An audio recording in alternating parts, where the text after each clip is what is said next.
ప్రార్థన అందరం కలిపి చదువుదాము. నెమ్మదిగా చదవండి, పరుగులేత్తడం స్లో.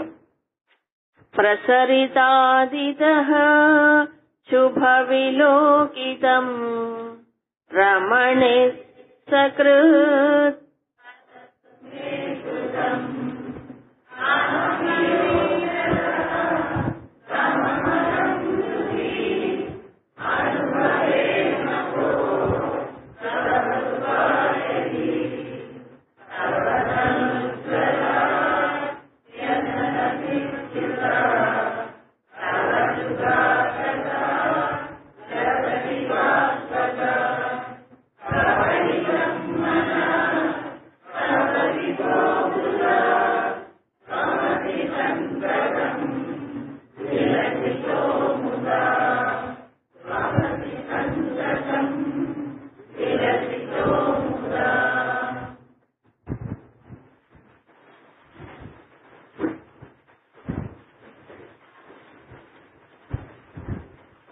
పదిహేడు కదా,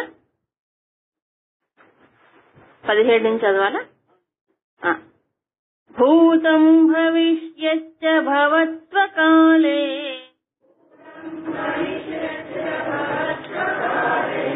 తద్వర్తమానస్య విహాయ తత్వం హాస్యాన కిం స్యాత్ గత భావచ్చ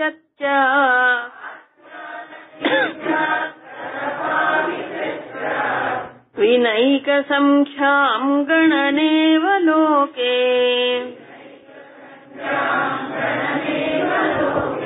స్వభాతి దిక్కాల కథా వినాస్మాన్ దిక్కాల లీలేహ వపుర్వయం చేత్ నక్వాపి భామో న కదాపి భామః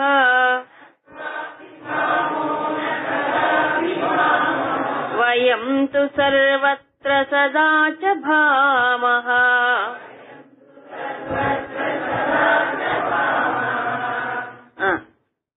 ఇంతేనా? సరే, ఇక సమయం, మన అనుభవాలన్నీ కూడా దేశకాలంలో ఉన్నాయి కదా. ఈ కాలం అనే భావన కూడా మనని చాలా భయపెడుతుంది, అవునా కాదా? ఏ ముఖ్యమైన భయం ఏంటి? పోయే కాలం వస్తుందేమోనండి. ఇట కాలం గడిచిపోతుందండి, అందరూ పరుగులే. చూడండి, ఇప్పుడు అందరూ ఎప్పుడూ పరుగులు పెడుతున్నాం. ఎవరు శాంతంగా హాయిగా నింపాదిగా ఉన్నట్టు కనిపించట్లేదు ప్రపంచాల్లో. అన్నిటికీ ఎప్పుడు పరుగులే. టైం మెయింటైన్ చేయడం కాదు, దానికోసం కాదు. టైం మెయింటైన్ చేయడం ఒక డిసిప్లిన్, అది కాదు, ఎప్పుడు పరుగులే కదా. అయితే కాలం కూడా, ఈ కాలం మన ఎందుకు భయపెడుతుంది అంటే మనకి కాలం ఎడల సరి అయిన భావన లేకపోవడం కారణం. కాలాన్ని మనం ఏం చేస్తామంటే 3 సెక్షన్స్ గా డివైడ్ చేసి చూసుకుంటున్నాం. నిజానికి కాలము అవ్యయం. ఎక్కడ చెప్పాడు? కాలోస్మి లోక క్షయకృత్ ప్రవృత్త, నేను కాలస్వరూపుడిని. అయితే ఎలాంటి కాలం? అహమేవ అక్షయ కాల అంటాడు. అదే 11వ అధ్యాయంలో భగవద్గీతలో అక్షయ కాల అంటాడు. ఈ క్షయమయ్యే కాలాన్ని మనం చూస్తున్నాం. అందుకే ఇక్కట్లు మనం ఏం చేస్తున్నాం? మారిపోయే కాలాన్ని చూస్తున్నాము, కాబట్టి దాంట్లో కొట్టుకుపోతున్నాం ప్రవాహంలో. కానీ భగవంతుడు ఎవరు? అక్షయ కాల. అదేమిటో ఇప్పుడు చెప్తున్నారు. ఏమిటి? భూతం భవిష్యత్. భూత భవిష్యత్ కాలములు స్వకాలే అంటే వాటిల్లో ఉన్నప్పుడు, అంటే భూతకాలములో ఉన్నప్పుడు, భవిష్యత్తులో ఉన్నప్పుడు అవేమిటి? నిజానికి వర్తమానమే, అంతేగా? కాదు. స్వకాలే. స్వకాలే అంటే ఏంటి? వాళ్ళ ఆ సమయం జరుగుతున్నప్పుడు అవి నిజానికి ఏమిటి? వర్తమానం. ఎలాగూ అంటే ఇప్పుడు భూతం ఉంది, భూతకాలం. ఈ రోజును బట్టి మనం నిన్న భూతం అంటున్నాం, భూతకాలం. కానీ నిజానికి అది నిన్నటి రోజున వర్తమానమే. అలాగే భవిష్యత్ అని మనం ఎప్పుడు అంటున్నాం? ఇవాళని బట్టి రేపు భవిష్యత్తు అంటున్నాం. కానీ ఆ భవిష్యత్తు వచ్చేటప్పటికి ఏమైపోయింది, వర్తమానంగానే మారొస్తుంది. సో గతము వర్తమానమే, భవిష్యత్తు వర్తమానమే, ఇది వర్తమానం. సో మూడిట్లా ఉన్నదేమిటి, మనకు అనుభవం వచ్చేది వర్తమానంలోనే. అయితే స్మృతులు గతంలోకి వెళ్తున్నాయి, అవునా, ఆశలు భవిష్యత్తులోకి దూసుకుపోతున్నాయి. కేవలం వర్తమానాన్ని స్మరించుకుంటే ఏముంది అప్పుడు చెప్తున్నారు చూడండి. హా అస్య, హా అంటే హాస్యానకిం, ఇది నవ్వు పుట్టించే విషయము కాదా? ఏది? ఈ వర్తమానము కనుక తీసేస్తే, వదిలేస్తే అప్పుడేం మిగిలింది? గతం లేదు, భవిష్యత్తు లేదు. దాని గురించి ప్రశ్నే ఉంది, మాటే ఉంది. ఇది అంత హాస్యాస్పదం. కానీ మనం ఎప్పుడు ఎక్కడ ఉంటున్నాం? గతంలో కూరుకుపోతాం, లేకపోతే భవిష్యత్తులో దూసుకుపోతుంటుంది మైండ్. వర్తమానంలో కూడా ఉండదు. ఉంటే అందరూ బాగుపడిపోతారు. ఇప్పుడు వర్తమానం అంటే ఇప్పుడు ఏంటి చెప్పండి? మనందరం ఎక్కడున్నాం? ఇక్కడంటే సద్దర్శనంలో ఉన్నాం. కాబట్టి మైండ్ ఎక్కడి పోయినా వర్తమానంలో లేనట్టే లెక్క, అవునా కాదా?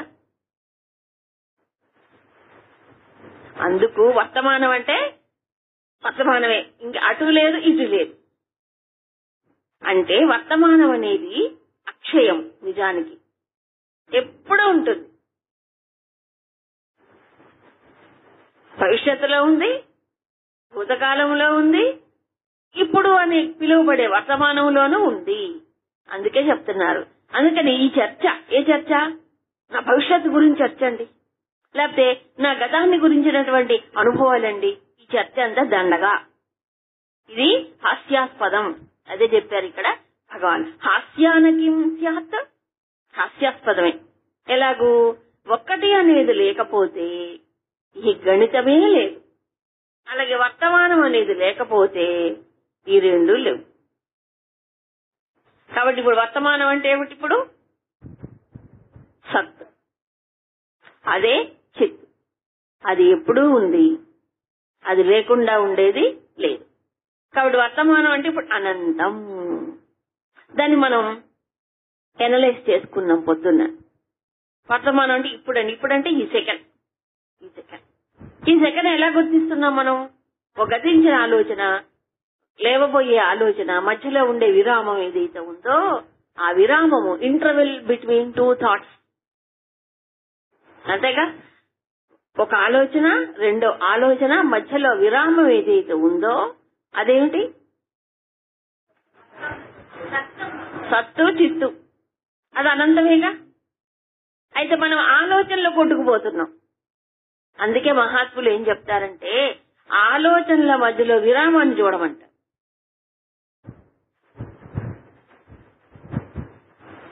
అందుకే మనం సాధన చేసేటప్పుడు ఓంకారం, ఏదో ధ్యాన సాధన, జపం చేసేటప్పుడు కూడా నామం చేసుకోవచ్చు, కానీ కొడకొడకొడకొడకొడ చేయకూడదు.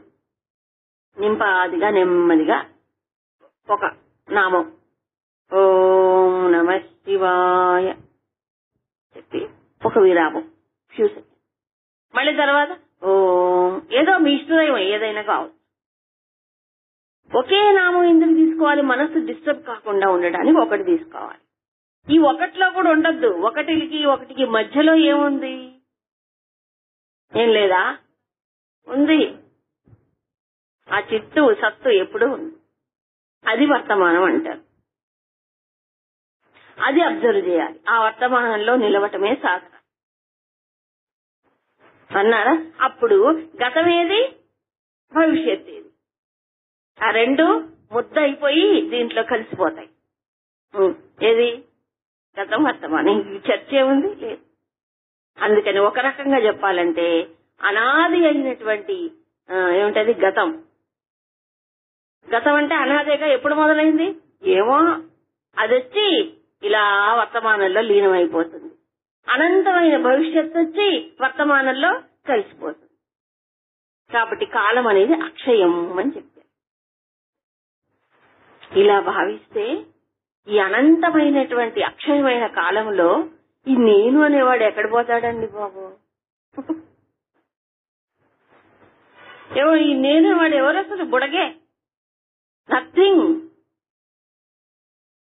అందుకే కాలం కూడా ఒక మహాశక్తి స్వరూపం అని చెప్పరా? అది కూడా మహాశక్తి స్వరూపమే. ఆ కాలంలో మనందరం ఏమవుతున్నాం?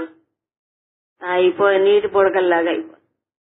ఈ నీటి బుడగ ఎందుకండి ఇంత ఆలోచన? అవునా? ఈ నీటి ఈ బుడగ ఎంత ఆలోచిస్తుంది? ఓ రామచంద్ర. అది దేశకాల పరిచ్ఛిన్న సర్వగా. చెప్పండి, లలిత సహస్రనామంలో ఉంది. ఆ దేవి ఎవరట? దేశకాల పరిచ్ఛిన్న సర్వగా. అది సర్వమోహిని. దేశకాల అపరిచ్ఛిన్న, దేశమునకు కాలమునకు పరిచ్ఛిన్నము కానటువంటి స్వరూపం ఎవరు? లలిత. తర్వాత సర్వగా, అంతటా వ్యాపించినది. అంతటా వ్యాపించింది కాబట్టి దేశమునకు పరిమితి కాదు, కాలమునకు పరిమితి లేదు. సర్వగా ఎవరు? ఆమె. ఆమెనండి, ఆయననండి మహాకాలుడు అని శివుడు అంటారు, మహంకాళి అని ఆమెనంటారు. ఏ పేరు ఏదైనా విషయం అది. కాబట్టి ఇప్పుడు ఈ రకంగా వర్తమానాన్ని దృష్టిలో పెట్టుకుంటే ఇంకేమీ లేదు, భూత భవిష్యత్తులు ఏమీ లేవు. కాబట్టి నిజానికి సమయం అనేది మనకు పెను భూతంలాగా మన మింగేసినట్టు అనిపిస్తుంది. అబ్బో అలా అరిగిపోతుందండి, మన ఆయువు పోతుందండి. ఎవరాయువు? మన ఆయువు కదా. పోట్లే ఆయువు కరిగిపోతుందండి. ఎవరాయువు? జీవుడాయువు. కానీ అనంతమైన వర్తమానంలో చూసినప్పుడు ఈ శరీరము దీనికి ఉండే లైఫ్ స్పాన్ అంటారు, ఆయువు ఎంత? ఓ బుడగ. ఈ బుడగలు ఎన్నిసార్లు పుట్టాయో, ఎన్నిసార్లు పోయాయో, ఎన్ని బుడగలు పుడుతున్నాయో, ఎన్ని బుడగలు పోతున్నాయో.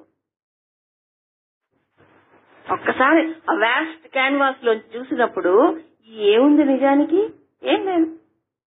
ఏవో దీనికోసం గుండె కొట్టుకొని ఏదో అయిపోతుంది. మొన్న చాలా సీరియస్ అయిపోయింది నాకు, హాస్పిటల్ చేర్చేశారండి, చచ్చినంత పని అయిందండి, మళ్ళీ చచ్చి బతికేనండి చెప్పేసుకుంటారు 10 మంది. దేనికి ఇంపార్టెన్స్ ఇస్తున్నాం? అవునా? ఇది నేను పొయ్యేంత పని అయింది, ఇక్కడ బతికాను, ఏముంది అందులో? పోయేదే కదా, ఎట్టకపోతాం. కానీ ఈ తాదాత్మ్య దోషము ఈ ఫ్రేమ్ లో ఇరికిచ్చేసి మనిషిని గొప్ప కష్టం కలిగినట్టుగా అయిపోతుంది. ఇప్పుడకపోతే ఏమిట? ఇప్పుడు సముద్రంలో ఎన్నో అలలు పడుతున్నాయి, లేస్తున్నాయి, ఏమిటట? ఎన్నో బుడగలు వస్తున్నాయి, పోతున్నాయి, ఏమిటట? ఈ అనంతమైనటువంటి కాలస్వరూపమైన దాంట్లో ఓ బుడగ పోయింది, ఓ బుడగ పుట్టింది. కాబట్టి ఇదంతా అందుకే బుద్బుదప్రాయం అని చెప్తారు మహాత్ములు. కానీ మనం విని వదిలేస్తాం. చెప్తారు ఇదంతా బుద్బుదప్రాయమే మానవ జీవితం అంటాం. నలినీ దళగత జలమతి సరళం తద్వజ్జీవితమతిశయ చపలం విద్ధి వ్యాధ్యభిమానగ్రస్తం లోకం శోకహతం చ. శంకర్లు చెప్పింది అదే కదా. నలినీ దళగత జలం అతి తరళం. తామరాకు మీద నీటి బొట్టు ఎలాగుంటుంది? మహాచంచలం, ఇడ్గాలి రాగానే పడిపోతుంది. ఈ జీవితం అంతే. జీవితం అతిశయ చపలం. ఈ జీవితం కూడా చంచలం, చపలం. ఈ చంచలమైన జీవితంలో ఏమున్నాయంటే విద్ధి వ్యాధి అభిమానములతో నిండి ఉన్నాం. శరీరములకు వ్యాధులు, మనస్సుకు అభిమానాలు. ఏం అభిమానాలు? దేహాభిమానం. ఈ చెప్పలేనన్ని లిస్టు. వాళ్ళకి నేనంటే భలే అభిమానం అండి, నాకు వాళ్ళంటే అభిమానం అండి, నాకు మా మనవడు అంటే అంత ఇష్టము. మా మనవడు నన్ను వదిలిపెట్టి ఎప్పుడు ఉన్నాడండి. అబ్బా చెప్పుకొని పొంగిపోతాం. అవునా? ఎప్పుడు చిన్న ఏమి తెలియనప్పుడు పట్టుకొని ఉంటాం. మీసాలు రాని ఏడు చూడను కూడా చూడరు. మీసాలు కూడా అక్కర్లేదు ఇప్పుడు. చెప్తున్నా, ఈ చిన్న చిన్న వాటిని పట్టుకుని ఏదో పొంగిపోయి తాదాత్మ్యాలు పెట్టేసుకుని దీంట్లో ఏవో చూస్తుంటారు మనిషి. కానీ సాక్షిగా చూసినప్పుడు ఏమిటి జీవితం ఒకసారి ఆలోచించి కొట్టుకుపోకుండా ప్రవాహాల్లో నిలిచి చూస్తే ఏముంది? ఏమీ లేదు. మనమంతా మనసులో నిర్మించుకున్నాం. మనసులో అభిమానాలు పెట్టుకు అభిమాన గ్రస్తం అన్నారు అందుకే శంకరాచార్యులు. గ్రస్తం అంటే బాగా గట్టిగా చుట్టుకుపోయాం అంతే. అందుకే వైరాగ్యం కావాలన్నాడు. వైరాగ్యం ఉంటేనే వివేకం, వివేకం వైరాగ్యాలు ఉంటేనే మనస్సు వెళుతుంది పరమాత్మ వైపు, అయితే వెళ్ళదు, ఇవే పట్టుకుంటాయి. సరే, కాబట్టి కాలం అనేది ఏమిటి? ఇప్పుడు కాలం అనేది ఒక కబళించే దెయ్యము కాదు, అది పరమాత్మ స్వరూపంగా భావించాలి. అంతేనా? పరమాత్మ స్వరూపముగా భావించినప్పుడు ఆ కాలములో ఇవన్నీ ఏమవుతున్నాయి? కాల అంశలుగా వస్తున్నాయి, పోతున్నాయి. కాబట్టి ఇంకేమైనా అనంత వర్తమానంలో భూతము లేదు, భవిష్యత్తు లేదు. ఎంత విచిత్రం! అందుకే అతనెవరు? అర్జునుడికి కృష్ణుడు విశ్వరూప సందర్శనం చూపించాడు కదా, విశ్వరూపం. దాంట్లో ఏం కనిపించింది ఆయనకి? ఆయన నేను కాలస్వరూపుడని అంటాడు, అక్షయ కాలస్వరూపుడని. ఆయనలో ఏమవుతున్నాయి? అనంతమైనటువంటి సృష్టి జరిగిపోతుంటే జీవులందరూ ఆయన లోపలికి ప్రవేశిస్తూ ఉన్నారు. నిజమే, అందరూ ఎవరు? అక్కడ మొత్తం భూతం భవిష్యత్ అన్ని ఏకమై కనిపిస్తున్నాయి అర్జునుడికి. ఇంకా యుద్ధం జరగలేదు కానీ అందరూ ఆయన లోపలికి వెళ్ళిపోతున్నారు. మనం అందరం అంతే, ఎప్పుడో అప్పుడు వెళ్ళిపోవాల్సిందే. ఇది నిర్ణయించుకున్నప్పుడు, ఇది బాగా అర్థమైనప్పుడు ఇక్కడ దేని గురించి దీనికి విలువనివ్వం. అందుకని కాస్త వేదాంతం ఉంటే మనసు హాయిగా ఉంటుంది. తర్వాత ఇంకేమంటున్నారంటే స్వభాతి దిక్కాల కథ. ఇక్కడ కాలం గురించి చెప్పాడు. ఇప్పుడు దేశకాలములు రెండు చెప్తున్నారు. నిజానికి దేశము కాలము ఈ రెండు కూడా దేన్ని బట్టి ఆధారపడి ఉన్నాయి? నేనుంటేనే దేశకాలాలు, నన్ను బట్టే దేశకాలాలనే తెలుస్తోంది. దిక్కాల లీల వపుహు వయం చేత్. ఈ శరీరం ఉంటేనే దేశకాలాలను చూస్తున్నా. శరీరం లేకపోతే మనం నిద్రపోయాం. ఎక్కడ నిద్రపోయామో తెలుసా? గాఢ నిద్రపోయింది, అది ఎక్కడున్నామో ఎవరికి తెలియదుగా.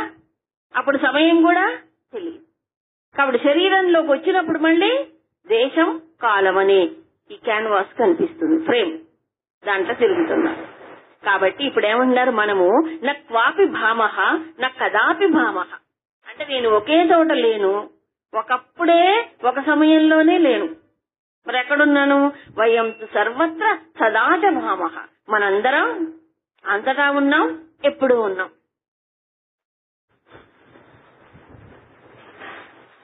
వయంతు అన్నారు ఇక్కడ భగవాన్. వయంతు అంటే వయం అంటే మనం. నిజానికి వయం మనందరం ఎక్కడున్నాం?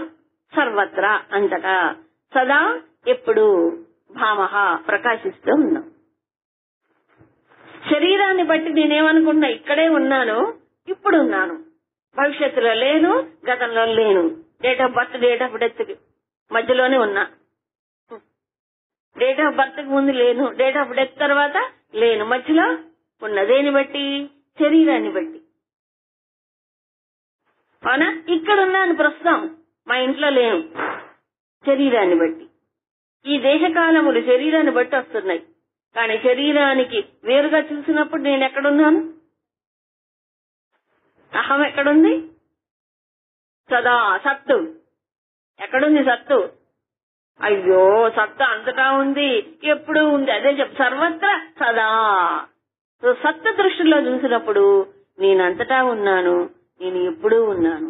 నేను లేకుండా ఉండే సమయము లేదు, నేను లేని ప్రదేశమే లేదు. సత్తు కదా చెప్పారు. అందుకు తేడా. ఇప్పుడు జ్ఞానికి అజ్ఞానికి తేడా ఏమిటట? చాలా స్పష్టంగా 2 శ్లోకాల్లో భగవాన్లు చెప్తారు. 19-20. దేహాత్మ భావేజ్ఞ జడౌ సమానో ఏకస్య దేహే హృది దీప్త ఆత్మా ఆక్రమ్య దేహం చ జగచ్చ పూర్ణః పరస్య మేయం తనుమాత్రమాత్మా దేహాత్మ భావేజ్ఞ జడౌ సమానో ఏకస్య దేహే హృది దీప్తాత్మా ఆక్రమ్య దేహం చ జగచ్చ పూర్ణః పరస్యమేయం తనుమాత్రమాత్మా.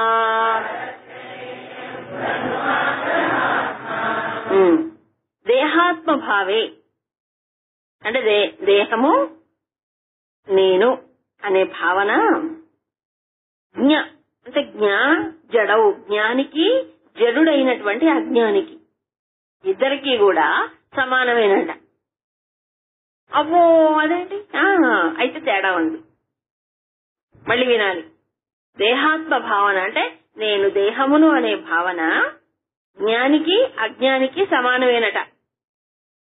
ఓహో కానీ ఏకస్య అంటే ఈ జ్ఞాని అయినటువంటి వారికి ఎక్కడుంది ఆత్మ? ఇప్పుడు దేహే హృది దీప్త ఆత్మ.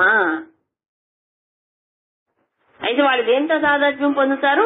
ఈ దేహములో హృదయములో ఆత్మ ప్రకాశిస్తూ ఉన్నది. హృది దీప్త ఆత్మ అంతటితో ఊరుకోదు. ఆక్రమ్య ఈ దేహం మొత్తము ఆక్రమించి ఏది ఈ ఆత్మ జగచ్చ పూర్ణ ఈ జగత్తంతా నిండి ఉంటుంది ఆత్మ. సో ఇప్పుడు వారి దేహం ఎక్కడుంది?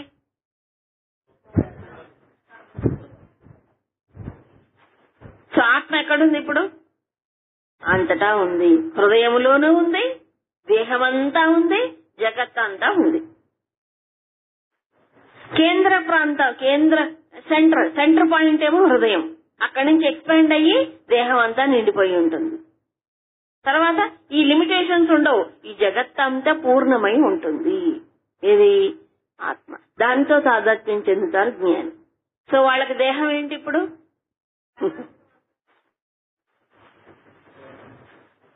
ఈ దేహం అనుకున్నా ఈ దేహాన్ని దేహంగా చూడట్లేదు. దేంట్లో చూస్తున్నారు? ఇది ఆత్మే పూర్ణంగా నిండి ఉన్నది, దీంట్లో చైతన్యమే నిండి ఉన్నది. కానీ పరస్య అంటే అజ్ఞానికి ఇంకోటి రెండో వాడు ఉన్నాడే, అజ్ఞానికి ఏమవుతుంది? మేయం ఒక ప్రమేయం అంటే ఒక కొలతలు కలిగి ఉండి తను మాత్రం ఆత్మ, ఈ దేహమే నేను అనుకుంటాడు. ఏ దేహం? ఈ నామరూపాలతో కూడుకున్న ఈ ఫ్రేమ్, సప్త ధాతువులతో ఉన్న చూశారు మాంసం ముద్ద, అదే నేను అనుకుంటాడు. దాంట్లో చైతన్యము నేను అనుకోడు. తేడా లేదు? ఓ చీకటికి వెలుగు ఉన్నంత తేడా. చూసారా? ఈ సప్తధాతువులతో కూడుకున్న కాళ్ళు చేతులు ముక్కు మొహం ఉందే, ఇదే నేను అనుకుంటాడు. ఇది దేహం, ఇది నేననుకుంటాడు అజ్ఞాని. కాని జ్ఞాని ఈ దేహములో ఏ చైతన్యమైతే పూర్తిగా నిండి ఉందో, ఏదైతే హృదయంలో ఆత్మగా ప్రకాశిస్తుందో, ఏ ఆత్మ అయితే జగత్తంతా పరిపూర్ణమై నిండి ఉందో అది. సో దేహం నేనన్నా, నేనని చూపించిన దేహములో చైతన్యమే నేను ఆత్మ. చూసారా? అది తేడా. అందుకే జ్ఞానికి అజ్ఞానికి తేడా ఏమిటి అని మనం ఆలోచిస్తే, దేహాన్ని చిన్మయముగా చూస్తాడు జ్ఞాని. చిన్మయముగా, చిన్మయమేగా మరి ఇదంతా. చిత్తు లేదా, ప్రకాశం లేదా, అణువు ఎక్కడ గిల్లినా మనకి కాన్షియస్నెస్ ఉంటుంది, ఉండదా? ఇక్కడ ఎవరైనా పీకినా మనకు కాన్షియస్నెస్. మొత్తం ప్రతి cell, each cell of the body, ప్రతి కణములో ఏముంది? చైతన్యం ఉంది. మరి అంతా చైతన్యం నిండి లేదా? సో అది చూస్తాడు జ్ఞాని. కానీ అజ్ఞాని ఏం చూస్తున్నాడు? ఆ చైతన్యాన్ని చూడు, ఈ మాంసం ముద్దనే చూస్తాడు, నామరూపాలనే చూస్తాడు. ఇది నేను అనుకుంటాడు. ఇదేమో పోయేది, ఆ చైతన్యం ఉండేది. అది ఇక్కడే ఉందా? అన్ని దేహములలో ఉంది. దేహము దాటి కూడా ఉంది. దేహం దాటి ఎంతవరకు ఉంది? అంతటా నిండి ఉంది, సర్వవ్యాపకమై ఉన్నది. ఇప్పుడు ఈ బయటికి కనిపించేటువంటి స్థూల దేహములో నేనున్నానా? దేహము నాలో ఉందే? సో జ్ఞాని దృష్టిలో చూసినప్పుడు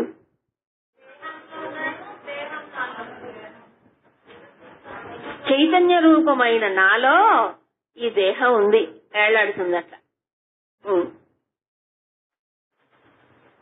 అంతేగా, ఈ దేహము చైతన్యములో కదలాడుతుంది. ఈ దేహం అన్ని దేహములు అలాగే కదులుతున్నాయి, ఈ నామరూపాలన్నీ అలాగే కదులుతున్నాయి. అవునా? కాబట్టి ఇప్పుడు నేను దేహంలో ఉన్నానా, నాలో దేహం ఉందా?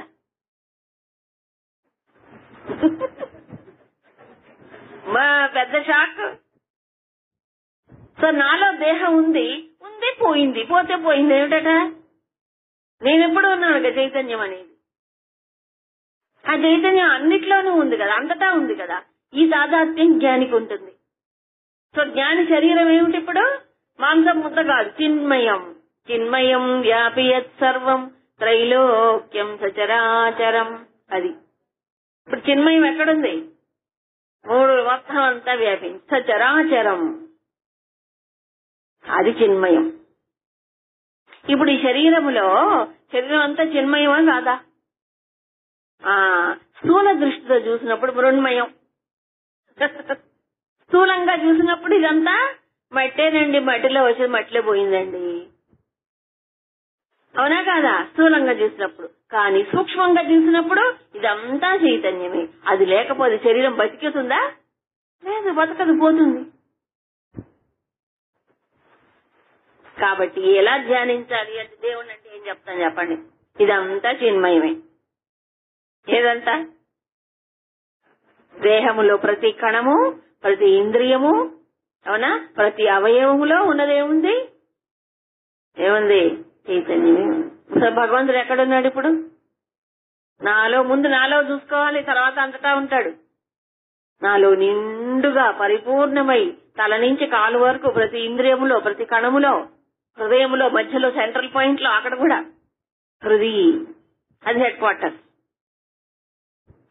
మరి అజ్ఞానికి అలా కాదు, కేవలం ఈ స్థూలమైన దేహమే నేననుకుంటాడు. చూసారా? ఇప్పుడు దేహాత్మ భావన ఇద్దరికి ఒకటే. జ్ఞాని అయినా నేననే అంటాడు, కానీ ఆ నేనుకు అర్థం వేరు. చైతన్యం. అజ్ఞాని నేనంటే ఏమిటే? ఇక్కడి నుంచి ఇక్కడ దాకా, అది నేను, అది తేడా. ఇదే లలిత సహస్రనామంలో అమ్మవారి గురించి చెప్తారు. పంచకోశాంతర స్థిత వచ్చిందా? పంచకోశాంతర స్థిత. ఎవరు? అమ్మ. పంచకోశం అమ్మ లోపల ఇంకో రూపంలో ఉందా? మరి ఎట్లా ఉంది? చైతన్య రూపిణి అయి, చిద్రూపిణి అయి, చిద్రూపి పరదేవత భగవతి శ్రీరాజరాజేశ్వరి చిద్రూపిణి అయి ఎక్కడుంది? ఇప్పుడు పంచకోశములలో ఉంది. దేహం అంటే ఇప్పుడు పంచకోశాలు మొత్తం. అదే భావన ఉపనిషత్తు చెప్తుంది మనకి. మరి ఏ ఉపనిషత్తు అయినా అదే చెప్తుంది, సద్దర్శనం అయినా అదే చెప్తుంది. ఒకటి తేడా ఏం లేదు. ఇప్పుడు ముగ్గురున్నారు. ఒకడు అజ్ఞాని. అజ్ఞాని ఎవరు? ఇప్పుడు ఈ తల నుంచి కాలు వరకు ఉండే స్థూలమైనటువంటి ఉపాధిని తీసుకొని అదే దేహం అనుకుంటాడు. జ్ఞానేమో ఈ దేహములో ఏ చైతన్యం అయితే నిండి ఉందో ఆ చైతన్యాన్ని చూస్తాడు, చిన్మయుడిగా తనను తాను భావిస్తాడు. కాబట్టి ఇది ఎక్కడి నుంచి? హృదయంలో నుంచి శరీరం అంతా నిండి విశ్వమంతా వ్యాపించి ఉంటుంది చిన్మయం. మధ్యలో ఉంటాడు అటుగాడు ఇటుగాని వాడు. పూర్తిగా అనుభవం రాదు. అలా అజ్ఞానం కాదు. మధ్యలో ఉండేవాడు ఎవరు? మనం అంటే ఎవరు? సత్యాన్ని ఇంకా అన్వేషణ చేస్తున్నాడు, అనుభవం ఇంకా పూర్తిగా రాలేదు. అందుకని మధ్యలో వాడు అనుకుంటాడు. ఆంజనేయ స్వామి అందుకే చెప్పాడు 3 డిఫరెంట్ స్టాండ్ పాయింట్స్. చెప్పలే? ఏమని? దేహబుద్ధ్యా దాసోహం, జీవబుద్ధ్యా స్వదంశక, ఆత్మబుద్ధ్యా త్వమేవాహం. సో మధ్యలో వాడు సాధకుడు ఏమనుకుంటాడు? నేను జీవుణ్ణి, నాకు శరీరం ఉంది. నేను జీవుణ్ణి, నాకు శరీరం ఉంది. ఈ తాదాత్మ్యాన్ని నేను వదలగొట్టుకోవాలి. ఆత్మ ఉంది, కానీ ఆత్మ ఎక్కడుంది? హృదయంలోనే ఉంది అనుకుంటాడు. ఇంకా తాదాత్మ్యం చెందలేదు కాబట్టి ఇక్కడే ఉంది అనుకుంటాడు. కానీ ఇక్కడ ఏం చెప్పారు? ఆక్రమ్య అంటే మొత్తం ఆక్రమించి ఉంది. వామనుడు ఏం చేశాడు? 3 అడుగులు నేలిస్తే 3 లోకాలు ఆక్రమించాడు. లేదా 3 లోకాలు ఆక్రమించాడు. అట్లాగే మనలో భగవంతుడట.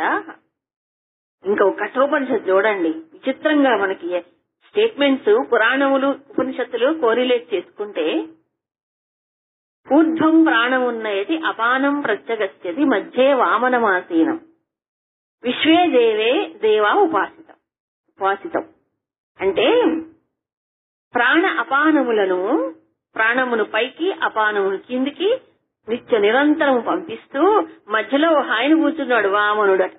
ఆయన పేరు వామనం ఆసీనం మధ్యే. ఏం చేస్తున్నాడు ఆయన? రోజు 24 గంటలు డ్యూటీ చేస్తాడు. ఏం చేస్తాడు? ప్రాణము శక్తి పైకి, అపాన శక్తి కిందికి. ఈ 2 పనిచేస్తేనే మన తిన్న అన్నం అరుగుతుంది. ప్రాణాపాన సమాయుక్తౌ పచామి అన్నం అని కూర్చొన్నాడు మధ్యలో.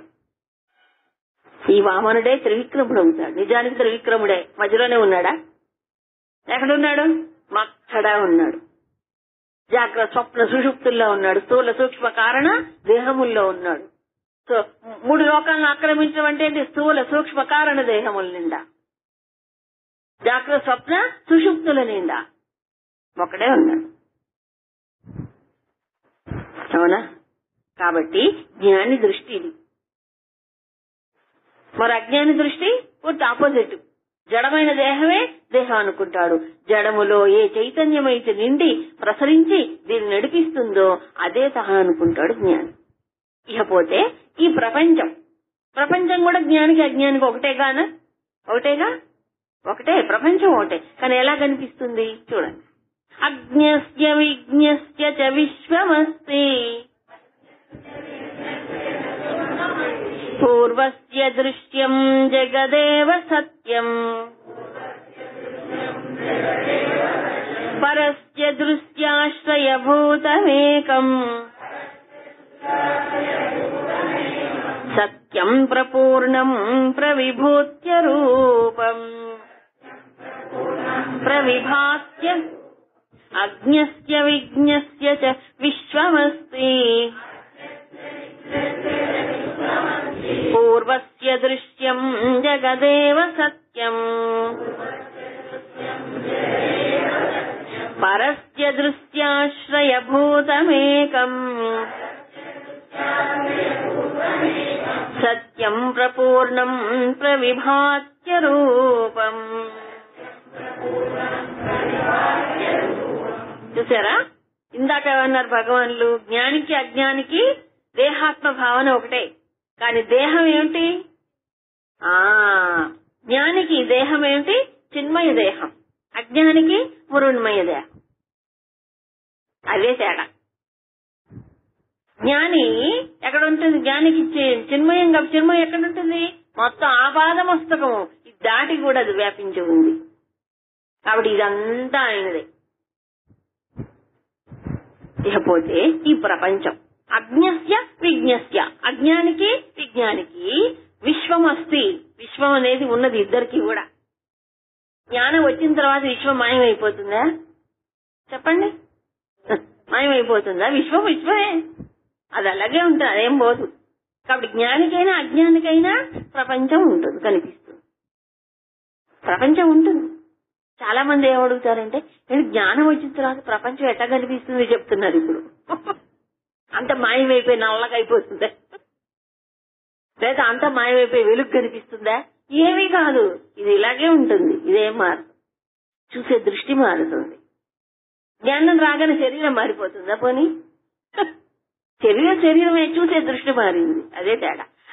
పూర్వస్య అంటే పూర్వం అంటే మొదటి వాడికి, అజ్ఞానికి జగదేవ జగత్తు ఏమవుతుంది? దృశ్యం జగత్ ఏవ సత్యం. దృశ్యాత్మకమైన జగత్తే వాళ్ళకి సత్యం అజ్ఞానికి. పరస్య జ్ఞానికి ఏమవుతుంది? దృశ్య ఆశ్రయభూతం. ఈ దృశ్యానికి ఆశ్రయంగా ఏకం ఏ సత్యమైతే ఉన్నదో, ఏదైతే పూర్ణమై ఉన్నదో అది ప్రవిభాతి, అది ప్రకాశిస్తుంది. దానికి రూపం ఉందా? అరూపం. అది దానికి రూపం లేదు.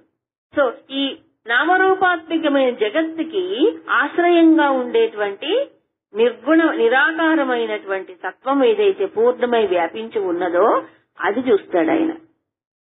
నామరూపాలు కనిపిస్తాయి కానీ దృష్టిలో అధిష్టానమైనటువంటి ఏం కనిపిస్తుంది? సత్, ఏకం, సత్యం అది చూస్తాడు. అంటే ఈ కంటికి నామరూపాలే కనిపిస్తాయి కానీ దృష్టి మాత్రం దేన్ని చూస్తుంది? ఆధారం, అది ఆశ్రయభూతం అన్నారు. దృశ్యానికి ఆశ్రయమైనటువంటిది ఏమిటి? దృక్కు, చిత్తు, ఏదో ఒకటి, చిత్తు సత్తు ఏదైనా అది చూస్తాడు. అది తేడా. ఇప్పుడు దృష్టిలో భేదం ఉందా? సృష్టిలో భేదం ఉందే? అంతే.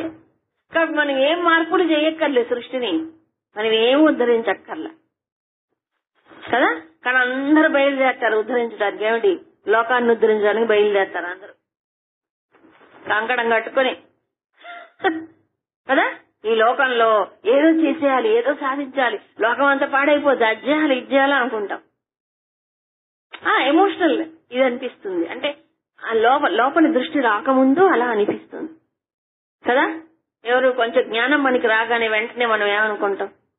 నాకు తెలిసిపోయింది, పాపం వాళ్ళందరూ తెలియలేదండి. ఫస్ట్ రాంగ్ నోషన్ ఇది. నాకంతా తెలిసిపోయింది, వాళ్ళందరికీ తెలియదు పాపం. వాళ్ళందరూ తెలుసుకోవాలండి పాపం, ఇంకా అజ్ఞానంలో పడిపోయారు. మనకేమొచ్చింది జ్ఞానం పోని కదా. కాబట్టి ఇంటలెక్చువల్ నాలెడ్జ్ తో, అంటే బుద్ధిలో కొంచెం జ్ఞానం సంపాదించి దాంతో తృప్తి పడితే ఏం వచ్చినట్టు కాదు. బుద్ధిలో జ్ఞానం ఎంతసేపు ఉంటుంది? చాప తెలిపితే ఉన్నంతసేపు అంతే. మళ్ళీ ప్రపంచంలో ఏదో ఒకటి వచ్చి పడగానే ఎక్కడికి పోతుందో వెళ్ళిపోతుంది. కాబట్టి అది నిష్ట కాదు, అది రూఢి అయింది కాదు. అందుకే సత్య దర్శనం అంటే సత్య నిష్ఠయే. అందుకు విశ్వాన్ని ఏదో చెయ్యాలని కాదు, విశ్వంలో ఏమి మార్పులు మనమేం చెయ్యక్కర్లే. గురుదేవులు చెప్తారు, ఒక ఆవిడ ఒక మదర్, యంగ్ మదర్, ఒక పిల్లవాడు ఉన్నాడు, ఇంతవాడు 3 ఏళ్ళు 4 ఏళ్ళు. సాధారణంగా ఆ వయసులో ఉండే తల్లులకి ఏమనిపిస్తుంది? పిల్లల్ని బాగా పెంచాలి, ఉద్ధరించాలి, వాళ్ళకి ఏదో మంచి ఉంటుంది కదా, సహజంగా ఉంటుంది. ఒక అంబిషన్ అనుకోండి, యాంగ్జైటీ అనుకోండి ఉంటుంది. అప్పుడు ఆవిడ గురుదేవుని వెళ్లి అడిగిందట, స్వామి మా పిల్లవాడిని మంచి పిల్లవాడుగా నేను మౌల్డ్ చేయాలి, ప్లీజ్ గైడ్ మీ, నేనేం చెయ్యాలి, ఎలా చెయ్యాలి అంటే ఆయన చెప్పారు, ఫస్ట్ నువ్వు మౌల్డ్ చేసుకుంటే నిన్ను చూసి వాడు నేర్చుకుంటాడు తప్ప వాడిని మార్చాలని చేసే ప్రయత్నంలో విఫలమైపోతావు. నిజమే. మహాత్ములు వివేకానందులు ఏం చెప్పారు? నువ్వు ప్రపంచాన్ని ఏదో మారుద్దామని చేసే ప్రయత్నం కుక్క తోకకు వంకర తీయడం లాంటిది. కుక్క తోకకు వంకర తీయొచ్చా? తీయగలమా? అలాంటిది ఇదంతా. కాబట్టి ముందు మన వంకర తీసేసుకుని, వంకర ఉంది కదా, ఏం వంకర? దృష్టిలో వంకర. అసలు సత్యాన్ని చూడలేకపోవటం, దానిపైనటువంటి మాత్రమే చూస్తున్నాం, నామరూపాలు. ఆధారం చూడట్లేదుగా, ఇదే చెప్తున్నాడు. పూర్వస్య అంటే అజ్ఞానికి ఏమిటి? దృశ్యం. జగత్ ఏమిటి? ఈ దృశ్యమే సత్యం అనుకుంటాడు, కనిపించే దృశ్యాలే సత్యం అనుకుంటాడు. కానీ ఈ దృశ్యాలు ఎలాంటివి? క్షణక్షణం ఇది సత్యమా? కానీ ఇదే నిజం అనుకుంటాడు. ఆ మారిపోయే దృశ్యాల వెంట పడుతూనే ఉంటాడు. అందుకే టీవీ ఎవరైతే దాని పేరు దూరదర్శనం, టిక్కు టిక్కు టిక్కు మారిపోతుంది ఛానల్. ఈ ప్రపంచమే మారిపోతున్నాయి దృశ్యాలు. దాంట్లో ఇంకో పెట్టుకుని దాన్ని చూస్తుంటాడు కాదా. ఒకసారి ప్రపంచాన్ని అబ్జర్వ్ చేయండి, ఎన్ని క్షణక్షణం మారిపోవట్లే ప్రపంచంలో, అన్ని మార్పులే. ఇది నిజం అనుకుంటాడు అజ్ఞాని, అవునా? పరస్య, పరం అంటే జ్ఞానికి ఏమవుతుంది? దృశ్యం ఆశ్రయభూతం. ఈ దృశ్యానికి ఏది? ఈ ప్రాపంచిక దృశ్యాలకు ఆశ్రయమైనటువంటి ఏకం సత్యం. సత్యం ఒకటేగా, అది ఎలాంటిది? ప్రపూర్ణం, పూర్తిగా నిండి ఉన్నది. దాన్ని చూస్తాడు. ప్రవిభాతి, అది కనిపిస్తుంది ఎవరికి? జ్ఞానికి. సో జ్ఞాని ప్రపంచాన్ని పూర్ణంగా చూస్తాడు. అజ్ఞాని ఎలా చూస్తాడు? దృశ్యాలనే చూస్తాడు. దృశ్యాలు ఎప్పుడు మారిపోయేవి, కదిలిపోయేవి, నశించిపోయేవి. కాబట్టి సంతోషం లేదు, తృప్తి లేదు, శాంతి లేదు. మారిపోయేదాన్ని పట్టుకుంటే సంతోషం ఎక్కడుంది, తృప్తి ఎక్కడుంది, శాంతి ఎక్కడుంది? ఎప్పుడూ మారనిది, ఎప్పుడూ ఉండేది, ఆధారంగా ఉండేదాన్ని చూసినప్పుడే తృప్తి, సంతోషం, శాంతి. అది తేడా. అంతేగాని అన్ని నామరూపాలే మాయమైపో కనిపిస్తాయి. అవునా? ఇప్పుడు ఏం మార్చుకోవాలండి? అదే దృష్టి జ్ఞానమయం చేసుకోవడానికి ప్రయత్నం చెయ్యాలి. అది జ్ఞానమయం అంటే ఏంటి? చూసే దృష్టి. కళ్ళతో చూసేవి దృశ్యాలే, కానీ బుద్ధితో చూసేది అసలు దృష్టి. దాన్ని సరే ఇంకొక దృక్కోణం నుంచి వివరిస్తున్నారు ఇదే జీవితాన్ని, మానవ జీవితాన్ని. ఇక మానవుడు ఏమనుకుంటాడంటే ఏదైనా ప్రపంచంలో సాధించాలంటే ఏం చేయాలి? Self effort. ఏమనుకుంటాడు? పురుష ప్రయత్నం, పురుషార్థం. సో పురుషార్థముతో ఏదైనా సాధించవచ్చు ప్రపంచంలో. స్కై ఈజ్ ద లిమిట్ అంటాడు. అంటారా? ఒక వాదం ఉంది పక్కన. ఇంకొక వాదం ఏముంది? ఈ ప్రపంచంలో మానవ జీవితం అంతా ప్రారంభం ప్రకారం నిర్ణయించబడుతోంది అంటారా? ఇంకో వాదం ఉంది పక్కన. సో ప్రారంభం ప్రకారం విధి లిఖితం అండి అంతా. మనం ఏం చేయగలం చెప్పండి? కాబట్టి సాధన కూడా చేయలేమండి.